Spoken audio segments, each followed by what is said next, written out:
Imagine sitting in your living room on a quiet Sunday night in 1938. The radio is on, playing music, when suddenly the program is interrupted. A breaking news bulletin, strange explosions on Mars. Then, objects falling from the sky in New Jersey. Within minutes, reports of deadly gas, giant machines, and total destruction.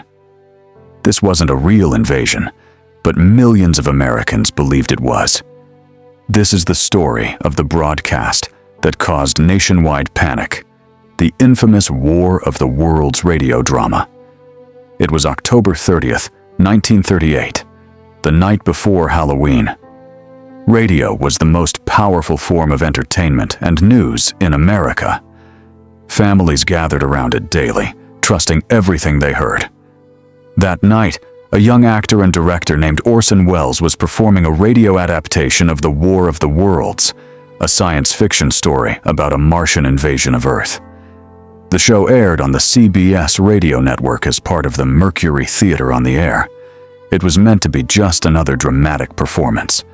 But what happened next would go down in history. The program started like any normal radio show, with music and introductions. But soon, it took a different turn. A news bulletin interrupted the music. Astronomers had detected explosions on Mars. Then, another interruption.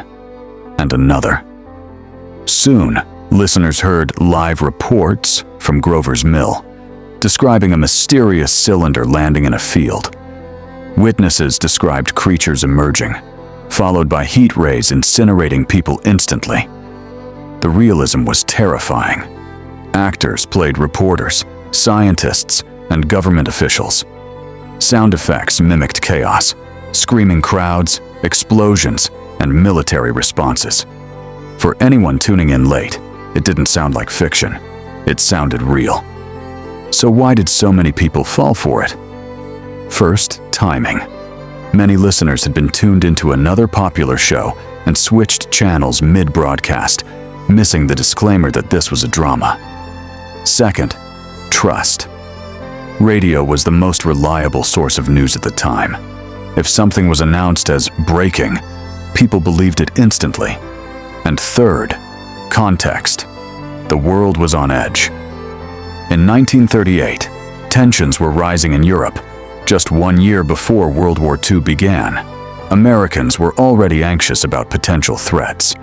So when the broadcast described attacks and military mobilization, it felt plausible. As the broadcast continued, panic spread across the country. People fled their homes. Some packed their cars and tried to escape cities. Others called police stations, newspapers, and relatives, desperate for information. Hospitals reported injuries from people fleeing or reacting in fear. In some areas, churches filled with people praying, convinced the end had come. Not everyone believed it, but enough did to create real chaos. Eventually, the truth emerged. The broadcast was just a radio play. No Martians, no invasion, no destruction. By the end of the night, the panic began to subside, but the damage was done. The next day, newspapers exploded with headlines about mass hysteria. Orson Welles became instantly famous, but also faced backlash. Some demanded stricter controls on broadcasting. Others questioned how easily people could be misled by media. The War of the Worlds. Broadcast remains one of the most famous media events in history.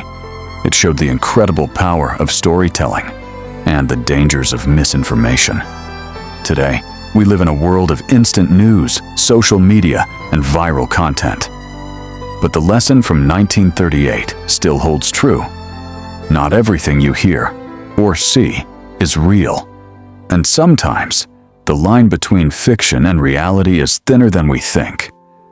So next time you hear breaking news that sounds unbelievable, take a moment, because history has already shown us what can happen when we don't.